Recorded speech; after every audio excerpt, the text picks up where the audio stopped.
Hey folks, it's Dr. ShawnBaker. Revolutionize your health with Revero. Struggling with type 2 diabetes, obesity, or autoimmune conditions? Revero offers a revolutionary approach to treating chronic diseases. With personal low-carb nutrition plans, remote biomarker monitoring, and 24/7 access to expert medical providers and coaches, Revero helps you address the root cause of your health concerns. Be part of the future of healthcare. Join the waitlist today at Revero.com and take the first step towards lasting wellness.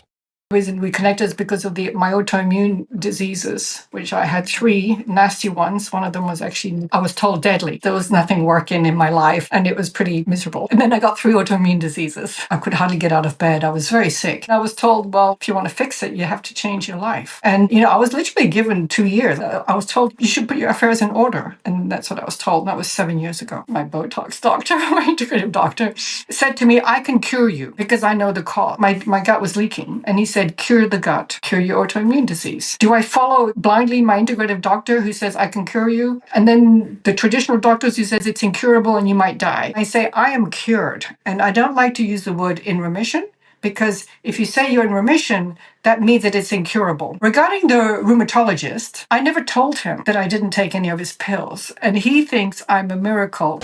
Welcome, Nicole. Thanks for being here. I believe you're going to share a success story with us today. So I guess we'll just start out with your background, if you don't mind sharing a little bit about yourself. Yeah, I'm French and I live in Hong Kong. So I'm not based in the US, but I do very tuned in about health. And I'm a mother, I've got 4 kids. I've become very sporty since I turned keto. So that's literally changed my life. And the reason we connected is because of my autoimmune diseases, which I had 3 nasty ones. One of them was actually dead. I was told deadly, and I had to change my lifestyle. I was also very overweight at the same time.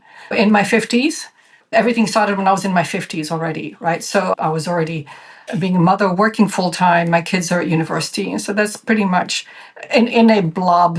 There was nothing working in my life, and it was pretty miserable. And then I got 3 autoimmune diseases. So Goodness. So you're from France, or what part of France were you from? I'm from Paris. Yeah. From Paris. Okay. Because my wife is from Lille. She's in the north of France. And so I hear French all day, every day. Yeah. I can speak a little bit. I grew up in Australia, so I don't have a French accent, but I am French. I see. Okay. And then you said Hong Kong now, correct? I live in Hong Kong. I'm actually in France right now visiting my family, but I live in Hong Kong. What brought you to Hong Kong? Just out of curiosity. It's an interesting place to end up. Yeah, it's 20 years ago. My husband and myself, we basically said, we know some people in Hong Kong. Let's go over there. And never thought we'd stay that long. So that's pretty much. I do want to ask a little bit about Hong Kong, if you don't mind, and then we'll get into your story. 'Cause I often quote the fact that in Hong Kong, they tend to eat a lot of meat. They tend to live a long time. Yeah. Incidentally, I think by some accounts, they have the highest IQs in the world. Is that your experience? A lot of meat available in Hong Kong? No. Actually, no. It's very Chinese, right? So when you look at the local Hong Kong people, they don't eat a lot of meat. They eat a lot of rice, a lot of carbs, actually. But they do live, but very healthy. They don't eat that much. So I would call it more the reason why in Hong Kong people live to 100, right? I would call it, that's normal, right? But I would call it more because they don't eat that much. It's more calorie restriction, I would assume, in Hong Kong. But I never really thought. Yeah, that's across the board in Asia, I think, because we often look at like Japan with their 3%, or Vietnam, I think, has the lowest obesity rate in the world, and they just don't eat very much of anything. Yeah. And so that's interesting to see. And even though the perception is they eat a lot of rice, but they don't eat very much rice. Exactly. They eat a little bit of everything. The lunchbox is like a little lunchbox about this size, and it's got one side with rice and one side with some baked pork or some beef or some chicken. And that's lunch. That's pretty much lunch. And it's very reasonable. Yeah, I think it's interesting because the statistics I read is that they eat about 1.5 pounds of meat a day, but it's probably, they don't eat much of anything. Yeah. So maybe that's a total. And I look at people on a carnivore diet, they just tend not to eat as much as everybody else, which might be some of the thing there. You said you were overweight. You're clearly, from the looks of you, from at least from the stomach up, you look like you're not, from what I can tell, you look like you're pretty normal weight at this point. I'm slim.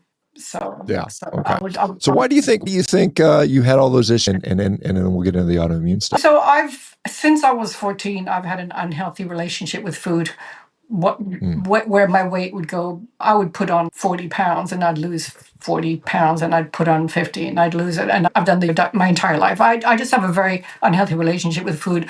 I have no idea what that stems from. It was since 14. I was 14. So I've been slim and or borderline obese a few times, right? And then came the time a few years ago where I came up with these autoimmune diseases, which were very difficult to diagnose. I could hardly get out of bed. I was very sick. And then finally, after 4 months, it took to diagnose what I had.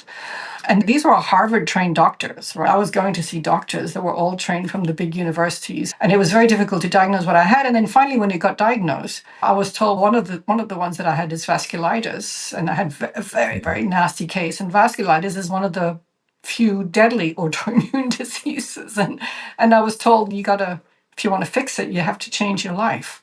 And I was literally given 2 years. I was told, you should put your affairs in order. And that's what I was told. And that was 7 years ago. Goodness. And What were so you had a vasculitis, you said 2 other autoimmune diseases. I had Hashimoto vasculitis and Sjogren.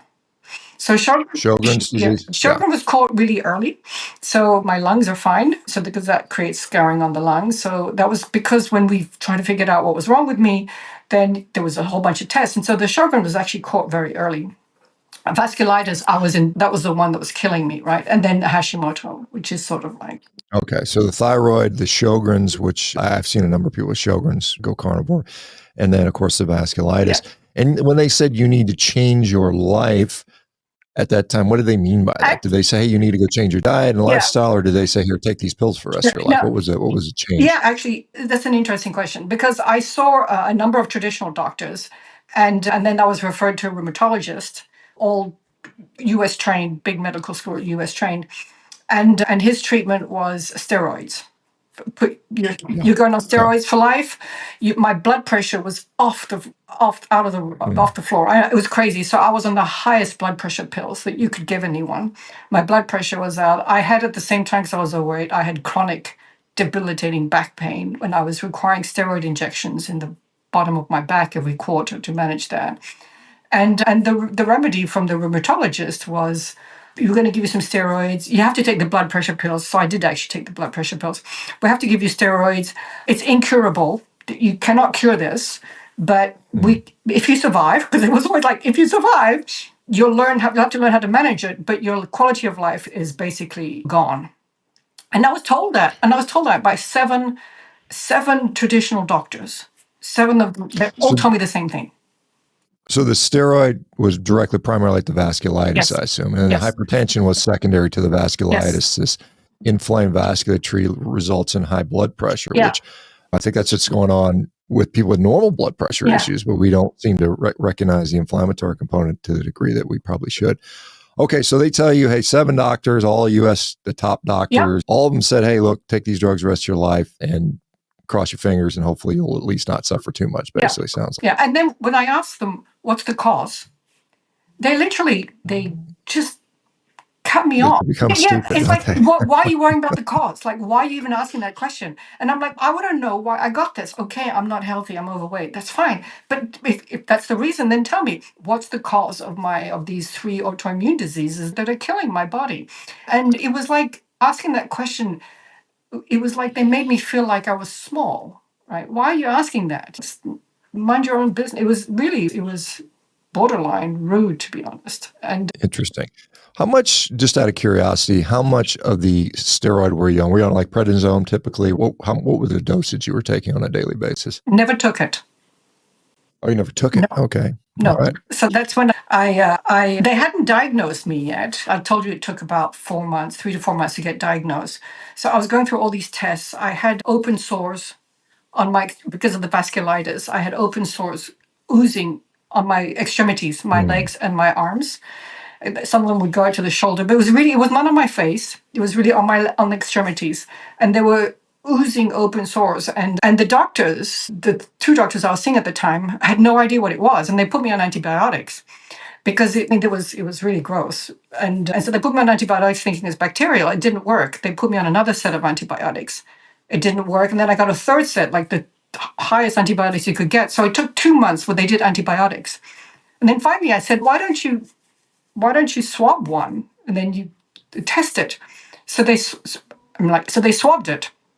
And she swabbed it, the doctor swabbed it, tested it, and there was nothing inside. There was no bacteria inside because it wasn't a bacterial infection, right? And then you're going to laugh at this one. So you're going to laugh. So then I still thinking I need to make myself beautiful. So I decided to go get Botox. And I was lying, and my Botox doctor happened to be, which I didn't know, an integrated doctor. But he's a full doctor, and I was only using him for Botox. I'm lying. This is in Hong Kong? I know.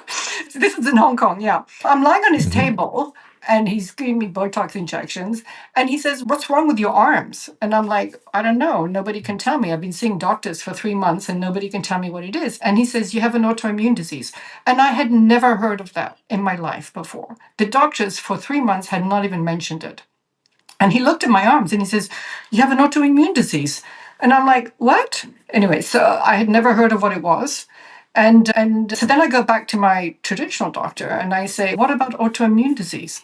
And they go, "Oh, yeah, we should test you." Boom, right? And they test me. And then it took another 2 months to figure out, because once you have an autoimmune disease, I had my ANCA, because of the vasculitis, I have the ANCA blood type, which was through the roof. And it turned out it was that. And so then they said steroids. But my integrative doctor, my Botox doctor, my integrative doctor, said to me, "I can cure you because I know the cause. I believe I know the cause." And I was like, "Okay, everybody else is telling me it's incurable and I'm going to die, and you telling me the cause." And he says, "You most likely have a leaky gut." And so I did. He made me do a leaky gut test, and I had a leaky gut. My gut was leaking, and he said, "Cure the gut, cure your autoimmune disease." So I did a lot. I spent a lot of time doing Googling, but it made sense to me. I'm a physics major. I got triple engineering degree. That made sense to me. Your gut is leaking. Stuff is going in your body that shouldn't be there. Your immune system is going crazy. I'm oversimplifying this, but it made sense to me.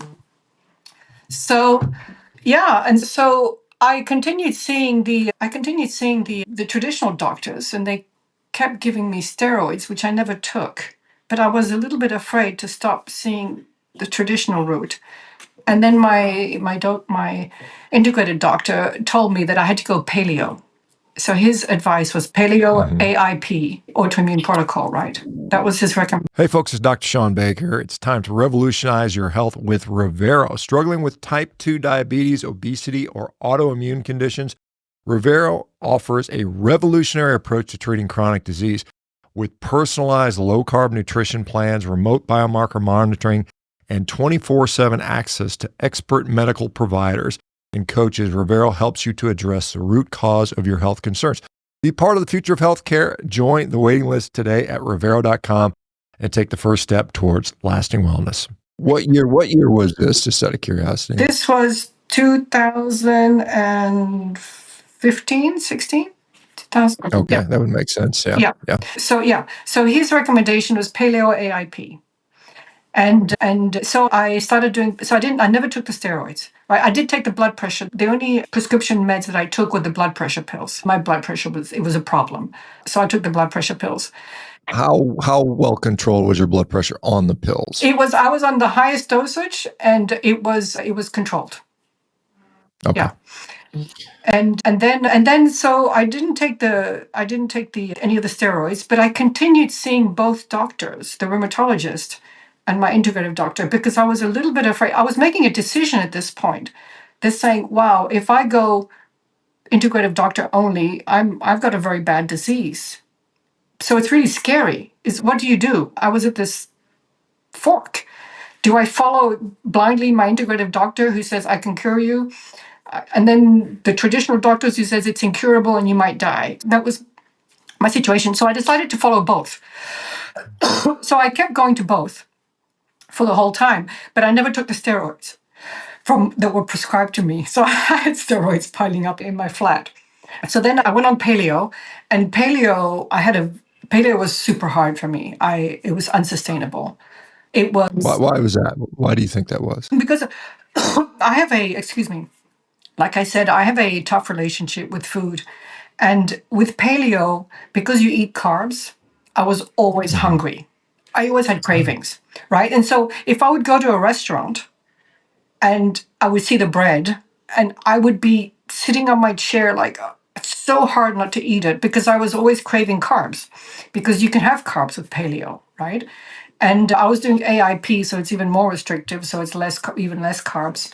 And it did work. It started to work, and it took a while. It took about 18 months for I was feeling better and better. My lesions were going away, and my ANCA was improving every 3-4 months, right? And I was doing a leaky gut test, and after about 12 months, my gut wasn't leaking anymore. So I did paleo to do that, but it wasn't sustainable for me. I couldn't continue. It was too hard. So when I started to get better, I dropped off. I went off paleo and I started to eat bad again.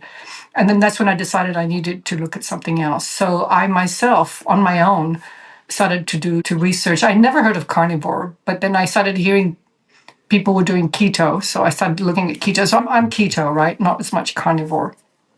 Mm-hmm. And I started doing keto. I don't know anybody doing keto. So my resource was Facebook groups, which were absolutely amazing. People were so patient. People were asking the same question over and over again, anybody who was starting. And then you had people in the background in these Facebook groups that would reply to you with so much patience. And then I gave back as well afterwards once I understood how it worked. But that was my only resource when I started keto. My doctor wasn't that familiar with it either. But that was just, I hadn't lost any weight on paleo, by the way. I didn't lose any weight. But Okay. the keto, I started on January 19th. And I remember by October, I had lost. Of which year was this? So that was 2017, right? Yeah. 17. Okay. And then Oh, by October, I had lost 60 pounds. So from January, that's awesome. yeah. And no hunger. I got the keto flu, but I knew about it. So I pushed through. But then no hunger, right? It was so easy. And then I got cured. And that cured me at the same time of my autoimmune disease. Let me ask you, because when you look at, I'm looking at the stats on autoimmune vasculitis, say between at a 5-year survival rate, 10-year survival rate, 46 to 85%. So there's a 50% chance you could be dead. I was actually given 10% survival with what I had. They told me 10% survival in 2 years. That's what they gave me. Given the severity of that. Yeah. And you said, because I want a couple things. You said you tested your leaky gut, which most people aren't aware of that you can access. There are ways you can do that. Yeah. Did you use, there's sometimes a double labeled sugar test you can do. There's a PEG 400 test. There's a few others. Do you remember how you tested it? So to be honest with you, I'm a nosy engineer. I actually didn't check. It's a pee test. I peed in a like a balloon. And I brought the balloon to my doctor, peed in a balloon over a full day, 24 hours, brought the balloon, and then he came back and said it was leaky gut. It was super easy. And so I'm sorry, I literally don't know what test it was. That's fine. That's fine. And I would do that, and I did that he told me, the doctor said to me, this is not going to cure, it's not going to get cured overnight. This is, your gut is damaged. You have to fix it, and it's going to take time. So we didn't do leaky gut tests every month. We were doing it. I think we did 3 in total. But it was really easy, and it wasn't that expensive either. It could be done locally in Hong Kong. There's a lot of tests because I'm in Hong Kong. A lot of the blood tests for the autoimmune had to be sent to the US or Australia. They couldn't be done in Hong Kong, but that particular test could be done in Hong Kong. Yeah, it's interesting because you mentioned the link between so-called leaky gut and autoimmune disease. It's pretty well fleshed out in the literature. A guy named Melissa Faisano at Boston Children's has talked about this for a number of years and published numerous papers on that. So there's no doubt there is at least a plausible argument for that. Yeah. And I see it all the time with what we see within the carnivore world. So when you said you went keto, so it's 2019, you go keto, what did that look like for you? Because you said you had no hunger, you lost all this weight. What were you consuming? Okay, so it's interesting. It really, everything changed a little bit in my life. So I never drank coffee. I know I'm French and it's like a blasphemy. And I was like ridiculed in my family, but I never in my entire life, never drank a cup of coffee. I just didn't like, and it's not because I didn't like the taste of coffee. I actually enjoy the smell, but I never drank coffee. So I'm the exact same way. Yeah, my wife is a French. She drinks coffee every day, and I'm like, I don't want that stuff. Yeah, so I never drank coffee, but the first thing I did was Bulletproof coffee, And it took me because I understood, I did the research, because I'm, like I said, triple engineer stuff, so I do my research, right? And I know it's a blasphemy medical, but when you're doing health and you do your own research and you tell anybody on Twitter that you're doing your own research and everybody makes fun of you. Anyway, I did my own research on keto, and I knew that I had to keep the fat up. The Bulletproof coffee was a way. After the first week, for me, starting the Bulletproof coffee, it took me a week, actually only a week to get used, because I'd never drank coffee in my life. But the energy and the clarity that it gave me was incredible. It became a drug, and I'm still doing Bulletproof coffee every morning. So when you say Bulletproof, is this the actual product with the label on, or is it just butter in the coffee, or what is it? So I'm still doing the Bulletproof oil, the brand Bulletproof oil. I buy the Bulletproof coffee because I'm not a big coffee fan. I like that one. So I buy the Bulletproof oil, Bulletproof coffee, and I put grass-fed butter. I put grass-fed butter. Sorry, I get raw grass-fed. So I use raw butter in my Bulletproof coffee, unpasteurized. I can actually get that. If I can't, sometimes it's out of stock. I'll put just grass-fed butter, but I actually use raw pasteurized grass-fed butter, and then I always have, just in case I run out, I always have a pot of ghee in the house. Sometimes I'll put ghee. I don't like it as much, but that was a lifesaver. And even today, that's my breakfast, is Bulletproof coffee, and that's been years now, and I can't wait to have my Bulletproof coffee every morning. And the quality, the energy, and the clarity it gives me, it's just amazing. I just had, you said you're in France right now, so it's evening time. Because I was thinking Hong Kong has got to be a weird time right now. But obviously you can't just live on Bulletproof coffee. What else are you eating? So what does your food look like? Yeah, so I have Bulletproof coffee until noon. That's my only, I don't eat anything else for breakfast. That's it. And then I have a lunch, will be a big piece of protein, a big piece of steak, usually about 250 grams, or a big piece, any protein. So about that size, which is quite a big size. The normal steak size in France is 125 grams. So I'm doubling the regular meat size. I'm disappointed when I go to the grocery store and when in France and it's these little Charlet things. I'm like, what am I going to do with that? They're like this big. It's 125 grams. I'm like, that's 2 mouthfuls for me anyway. So it's 250 grams. And then I'll eat avocado, nearly every day avocado, and then some salad and some vegetables. So that'll be my lunch. So it's very full. It's very packed. It's a big lunch, and I eat my main course at lunchtime. I eat my main meal at lunchtime, and then the only thing I have in the afternoon is green matcha tea. I drink matcha tea. Actually, I have it in the morning as well. And then for dinner, I typically have a light dinner. It'll be some more protein, and sometimes I don't get to get enough protein, so I'll use protein powder. I actually supplement a lot protein powder in the evenings because I don't have another big meal. So I'll have vegetables, I'll have another protein, and then I'll add protein powder, but it'll be a smaller protein in the evening. Okay, so no kind of sugar, or sounds like any kind of real grain or refined grains or anything like that, not on the menu. No. So you said you got a little bit of grass-fed butter or ghee or Bulletproof coffee as some fat. Do you add fat to it throughout the day? Is the meat fatty enough? I know in France I struggle to get meat with enough fat on it, quite honestly. No, you're right.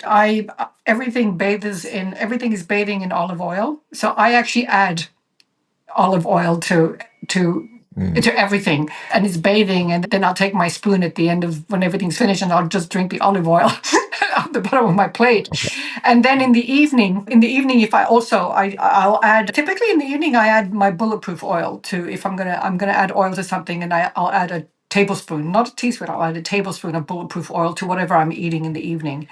So yeah, I'm adding fat. I'm adding a lot of fat. That was my struggle at the beginning. Is trying to get as much the fat that you need to get for a keto diet, right? 70%, 25%, 5%, right? And you mentioned that you weren't hungry. When did you first notice that, and how did that feel to you? Was it the first time in your life you did ever experience that? Yeah, not hungry. I wasn't having cravings. So it wasn't that I wasn't hungry, it's that I wasn't having cravings.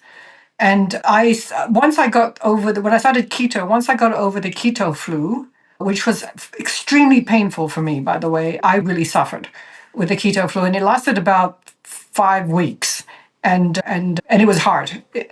But I like I said, I knew about it, even though people said it was 2 or 3 weeks, and for me, it just went on and on. But I pushed through it, and once that was done, then I noticed that I could go out to a restaurant with my friends, and I didn't have a craving to eat the stuff that I didn't want to eat, the bread, the stuff like that. And that it was easy for me to just ask for a steak with salad if I'm going to the restaurant, and everybody else had bread and French fries and everything. And I noticed that I don't want it. I don't have a craving for it. It's easy. It just became easy not to eat that. Whereas before, even on paleo, it was so hard. The willpower, I just didn't have the willpower. And that's why I went off paleo after about a year and fell back into my bad habits. But I just don't think that I need the willpower right now. I don't have to use willpower. And I make exceptions now, right? I'll go out if I'm going to go to a nice restaurant. I'll make exceptions. I'll eat everything. So I'll eat the bread, I'll eat the dessert, I'll have the sugar, I'll have the cheesecake as a one-off meal. So I'll have it all, and then I go back on keto the next day. And I don't feel guilty about that anymore either. Do you feel that your autoimmune diseases are completely gone? Are they completely in remission? No signs of Sjogren's, thyroid, vasculitis, all gone completely? For my vasculitis, my ANCA is completely normal, which means I have zero sign of vasculitis. Everything else is completely normal. I'm off. I forgot to say, remember, I never took any steroids, but after about a year, I have to go back in a year, I couldn't get up in the morning. I would pass out. I would get up and I would pass out. And the problem was my blood pressure pills were putting my blood pressure too low. So I had to reduce, so my body was fixing itself. And then I had to get on lower blood pressure pills and then lower blood pressure. And I'm off the blood pressure pills completely. So when I got cured from the autoimmune diseases, I didn't need my blood pressure pills at all. So I'm on no pills at all at the moment. And what was your question again? Sorry. Well, I was just asking if the conditions are completely resolved. Yeah. And so you said, Yes. Yeah, it sounds like they are. So there's one thing that I have a discussion when I explain to people on Twitter. Some people ask me, and I say, I am cured. And I don't like to use the word in remission, because if you say you're in remission, that means that it's incurable.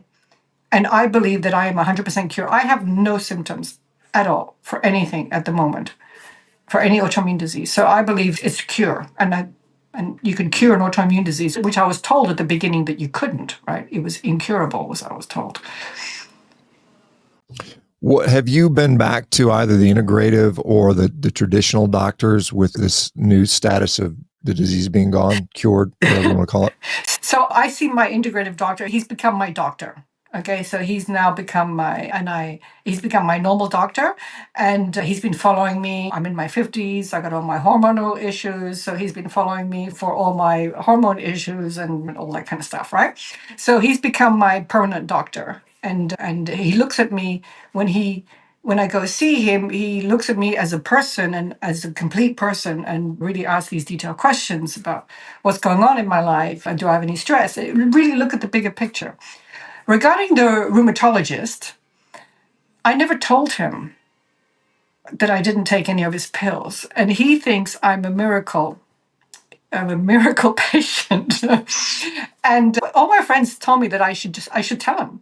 But one day I did see him towards the end. I haven't seen him in years, right? But one day I did see him towards the end when I was getting way better, because I was seeing him every month. I was seeing both of them every month for about 2 years. And one day I asked him, I said, what do you think about leaky gut? And because I wanted to see where he stood. And because I kept asking him, what's the cause? What's the cause of my autoimmune disease? What's the cause? And he kept telling me to not even bother go there. We don't know what the cause is. So one day I asked him and I said, have you heard about leaky gut? And his reply to me, and I kid you not, his exact words was, you're not going to believe in that quack medicine, are you? That's his exact words. He told me that it was quack medicine. And I decided at that moment that I wasn't going to tell him that I never took his pills. I never took steroids, and that I was cured. And he believes to this day that I'm a miracle patient because he cured me of autoimmune diseases. Yeah, maybe you should disabuse him of that notion, because maybe he could help someone else with that. And it is, like I said, I've seen that leaky gut considered to be a quack. It's demonstrable. We clearly have verifiable scientific evidence that the gut can be the permeability can be altered. That's well known. It's described. There's many scientific papers on that. Yeah, but anyway, it's just some people are in their silos and they don't want to stick their head up and look around and see what's going on. They lose the forest for the trees in many cases, and this is one of the many problems. The original doctor that had sent me, and she was a friend of mine too, the Harvard-trained doctor, the one who put me on antibiotics for 3 months because she couldn't figure it out. I used to go out, we used to be friends. The reality is we don't talk anymore because she totally doesn't believe what I did. Is she believes I'm completely crazy, right? And that I believe that she didn't do a good job in taking care of me. And so we literally completely lost touch because of her thinking and my thinking. And that's why it's really difficult. When I explain this to a lot of people, I have to be careful. Most people think that I'm on the edge. I'll say tinfoil hat in a way, but most people think that when I say you can cure an autoimmune disease, they look at me and say, you're not a doctor, you have no idea what you're talking about. And it's okay. And it's a tough conversation to have with most people. Yeah, when the doctor's saying we have no idea why this is happening, that's a big red flag. I don't understand. I have no idea what the cause is, but I'm going to treat it anyway. It's like, maybe you should figure out what the cause is here. Perhaps that might be a good strategy to know what's causing the problem before you attempt to fix it. But that was seven doctors who said that, right? I saw. Yeah, I don't doubt it. Yeah, it's not surprising me. That's probably represents 99% of the thinking among physicians. But let me ask you about the climate in Hong Kong for ketogenic diets, low carb diets, carnivore diets. Are you integrated into Hong Kong society? Can you speak? I don't even know what they speak there, if it's Mandarin or some other version of Chinese. What are you mostly with expats? What is the situation there in Hong Kong? Yeah, I'm mostly, there is, most expats stay together in Hong Kong. There is some people mix, but it's very small. So all my friends are Australians and whatnot. Yeah, Australian, American, a lot of Americans, a lot of Europeans. But there's one thing that we didn't speak about as well, is that I started paddling when I was starting to feel better. I actually started paddling when I had my autoimmune disease. A friend of mine got me to start paddling so that I could get out because I was feeling very miserable. Is it stand-up paddle? No. This is outrigger canoe. It's the Hawaiian boats with a thing on the side. I started paddling when I had my autoimmune disease, and everybody saw me, and I was literally a fat paddler, actually an obese paddler.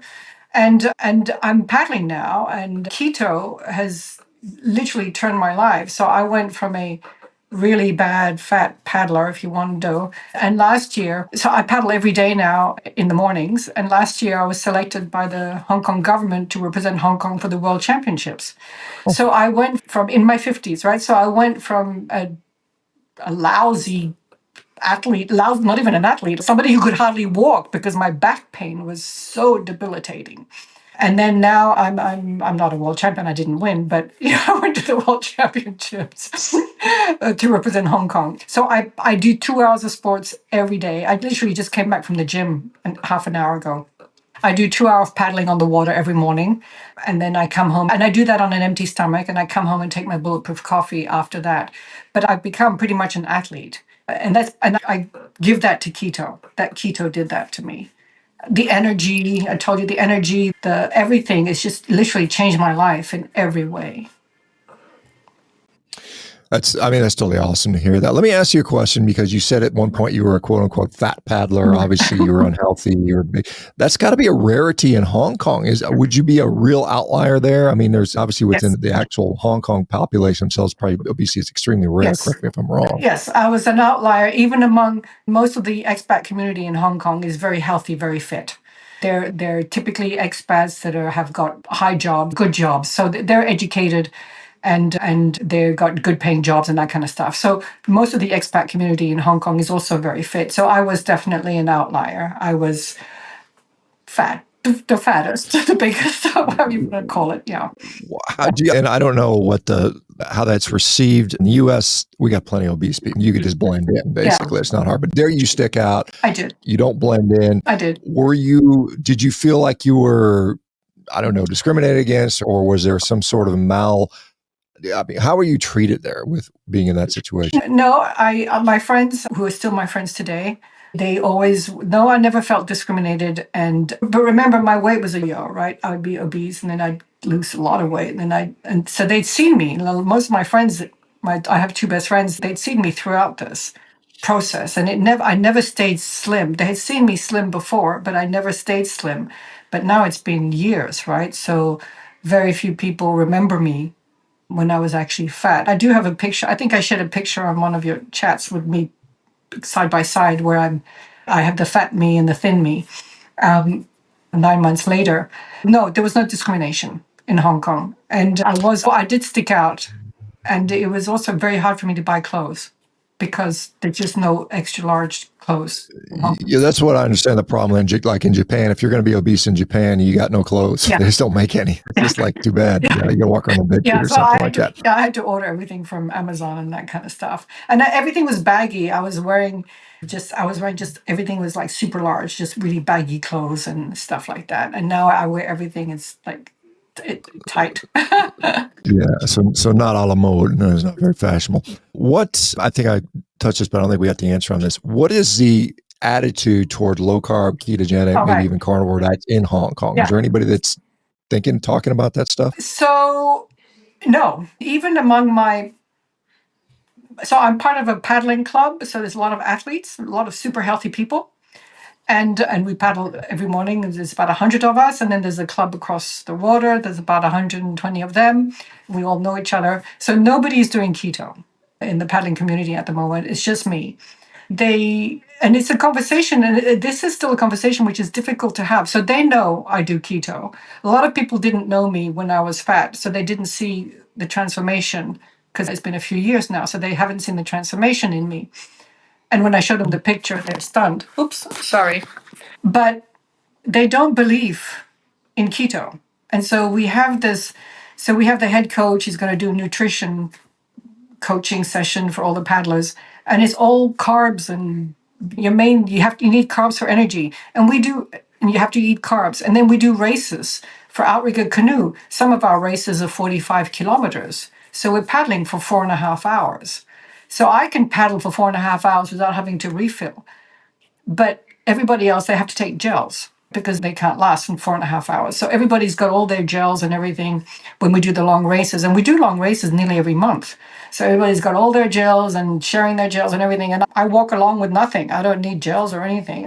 Sometimes I put a bulletproof coffee. I do a cold coffee in my water thing. That's all I need is the fat, right? But they think they have no appreciation. And So, given that it's not very popular in Hong Kong currently, is it difficult at all for you to do a ketogenic diet? It sounds like it's probably not that hard, but I guess they got some fatty cuts of meat there. And I know yeah, pork is obviously going to be a big thing there, but yeah, it's easy. so pretty easy with that. Yeah, it's easy, and like I said, Hong Kong is a very social place because everybody's an expat, and so people go out a lot. And when I go to the restaurant, I have two choices when I go to a restaurant. Either I make an exception, like I said, I do that regularly now, which I didn't do for a long time, but I do that regularly now. If I'm going to go to a very nice restaurant, I'm going to make an exception. I'm going to eat the bread, like I said, the dessert, everything. Or I go to the restaurant and I go out and I just ask for a steak with salad instead of a steak with chips or whatever. And I can easily find enough. I can easily eat the food that I want to eat at a restaurant without bothering anybody. Because the key thing is I don't want it to go and then, oh, we can't go there because Noelle she's eating keto. So I really don't want that. So I'll go to any restaurant and then I look at the menu and I just pick what I want to eat. And I drink wine. So even when I don't make exceptions, I will have wine because a glass of wine is 3 grams of carbs. So I can actually have 2 glasses of wine and still be within my keto carb ratio because it's only 6 grams of carbs if I have 2 glasses of wine, right? I can actually go out to a restaurant without making the keto exception. I can still have wine, right? Which is great. I can have 2 glasses of wine or 3 if I didn't have any carbs for lunch. And I'm still in keto the whole day, right? Maybe that dinner is not keto, but my daily keto ratios macros will still be good. So yeah, it's really easy. Yeah. How expensive is Hong Kong to eat in? So Hong Kong is the most expensive place to live on earth. It's the most expensive place to live, but it's mostly because of the real estate, the food, but everything else is expensive. Hong Kong is an expensive place, so eating well costs money. And I go for raw butter. I go for organic. I buy my beef. It's organic from New Zealand or Australia. I'm going to say this, but I would never eat U.S. beef. So I'm just going to put it out there because it's got growth hormones and antibiotics. So I would never eat U.S. beef. And I wouldn't say I would never eat, but I don't buy beef from the U.S. So it'll be from Australia or from Europe or from New Zealand. So it costs me money. It's not cheap. What was I going to ask you there? Oh, is there an abundance of like ultra processed junk food in Hong Kong, or is that just not that available? No, there's an abundance and it's getting more and more, but in Hong Kong, people are still eating healthy. So it's available, and there is an increase in obesity in kids in Hong Kong, and the government is actually starting to look at that right now. But in the adult generation, it's still very basic. It's the rice and the meat, right? That's it. And there's no snacking in between. But the kids now are starting to snack on junk food. So the obesity is coming not from the adults. In the U.S., I know a lot of. I went to school in the U.S. By the way, I went to university. So in the U.S., you see a lot of people who were they were really normal size at university, and then they become obese as adults. That doesn't happen in Hong Kong. The obesity is starting at the kids level because of the junk food that's becoming more available. Yeah, I think those kids will become obese adults most likely. Yes, sounds like. Yes, but they're becoming obese as kids, whereas in the U.S. there's a lot of adults that became obese as adults. Like me, I was not an obese kid, but I became obese, well, fat, as an adult. Just because I'm not sure on this, what is the relationship between Hong Kong and mainland China? I know like maybe it was 2-3 years ago, they had a big sort of, China came in and roughed some people up, for lack of a better word. What is it? Do you feel worried about that, or what's the relationship? Yeah, no, I mean, we became Chinese 20 years ago. And then it was supposed to be one country, two systems, where you'd have a different system in Hong Kong than you have on the mainland. But it's turned less and less into one country, two systems. And it's becoming more and more one country, one system. There's still a few differences between Hong Kong and China, but not that less and less. And so we're pretty much becoming another Chinese city. There's still a border between Hong Kong and China. And China wants to keep Hong Kong a little bit of a I wouldn't say independence, but a little bit differently from China on the financial side. Currency in China is controlled. You can't import money and you can't export money, renminbi. But Hong Kong is completely free. So it's still a big financial city. And China wants to keep it like that. So it's a little bit different, but they've really cut down on everything that's freedom of speech and all that kind of stuff. It's all gone. So so there's no freedom of speech, basically. The government says there is, but there isn't. There isn't. Interesting. Yes, that's unfortunate. Do you get to mainland China from time to time? Is it something you do? Yeah, I was there I went there about a month ago, I think, just for the day. I went with some friends, went shopping just for the day. So yeah, it's super easy. The border is a land border. So you just take the train, like an MTR, like a mass transit system, take the train to the border, get off the train, cross the border by foot, and then you're in China. Literally, it takes from where I live, it takes about 35 minutes, maybe 50 minutes. Yeah. It's super easy to get there.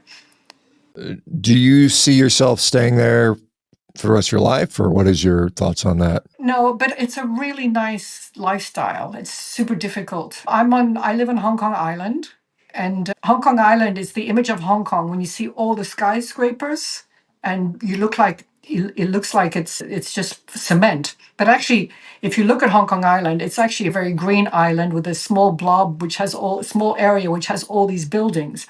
And it takes me in the morning 7 minutes from where I live to get to the beach. And it's a beautiful beach. The beach is 2 kilometers long. It's full of sand and literally on the south side of the island. And it's an incredible beach. And I go paddling. It takes me 7 minutes in the morning. And the weather in Hong Kong is amazing. We have 4 seasons. We have humid. It's not like some Asian countries where it's hot and humid all the time. We actually have 4 seasons. It's hot in the summer and it's chilly in the winter. It's not cold. We get to about 15 degrees centigrade. I know you probably, I don't know what that is in Fahrenheit, sorry. But yeah, so it's the quality of life is very nice. And so it's a tough place to leave. I work remote. I work in crypto and I work remote. So I can work from my home now, and it's a really good place to be. Yeah, 15C is like 59 degrees, like just at 60 degrees or something like that. So it's not too bad. Yeah. Okay, so you had this vasculitis, so inflamed, irritated vascular tree, heart disease. People would say you're on keto, you're on saturated fat, maybe your cholesterol is high. You've had this condition where your vasculature was inflamed and irritated, which we believe is a causal agent. I suspect people with vasculitis, autoimmune or others, are likely to die, more likely of heart disease if the vasculitis itself doesn't kill them. What is the condition of your cardiovascular system if you know it? My integrative doctor, we did cholesterol test, and then my bad cholesterol, my LDL is higher. I'm not prepared. I can't tell you what it is. It's too high according to the books. But I said to him, what I wanted to do, now I'm missing this. I don't want to do a good, bad cholesterol test. I want to do a fractionalized cholesterol test. I think that's the word. Where you actually look at the quality of your, it's an in-depth cholesterol test where you look at the quality of your quote unquote bad cholesterol, because it's not bad cholesterol, it's just a different type of cholesterol. So you look at the quality of that, and then that tells you whether you're okay or not. And it doesn't depend on the amount, but it depends on the quality of your LDL.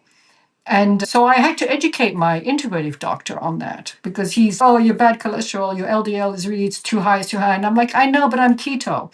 So it doesn't really matter for me. But what we should be doing is a fractionalized cholesterol test. So he had to look it up and then ordered a fractionalized cholesterol test for me. So that came out perfectly good, right? So my LDL is higher, but my fractionalized cholesterol test was perfectly normal for my LDL. So I have an interesting relationship with this integrative doctor, because he's open to me telling him, you're not doing enough, or you don't know, you don't have the latest update, you haven't been looking into what's happening. And he has that openness to take my feedback and say, because I told him I asked for the fractionalized cholesterol test, I said to him, if you're not telling your patients to do a fractionalized cholesterol test, you're failing your patients. I told him that's what you should be doing.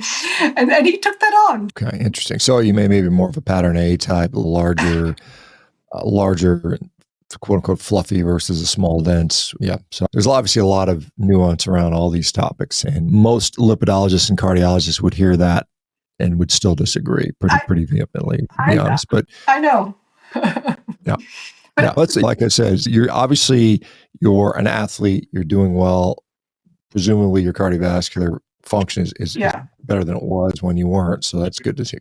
Yeah. I can do intense sport for 3 or 4 hours in a row. Yeah. Like that's a pretty good that's a pretty good indicator of good cardiovascular function. And it certainly can be. And it's really intense. My heart rate is at 140, 150, 160. So it's super intense. Yeah, for sure. I think you said Twitter, or now X. Yeah. Are you big on social media at all, or what? I used to read the news and apps and everything. I've stopped now. I do 100% X.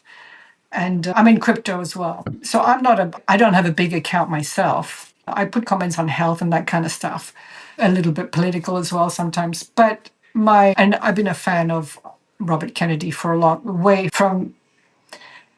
So that's a different topic. But the thing that I'll say is that my oldest son is 31, and I didn't get him vaccinated when he was born. So that's 31 years ago, because I had concerns about vaccines. So I've had concerns about vaccines for 30 years already. I know it's become a big topic right now today because of Robert Kennedy, but I had that already 30 years ago.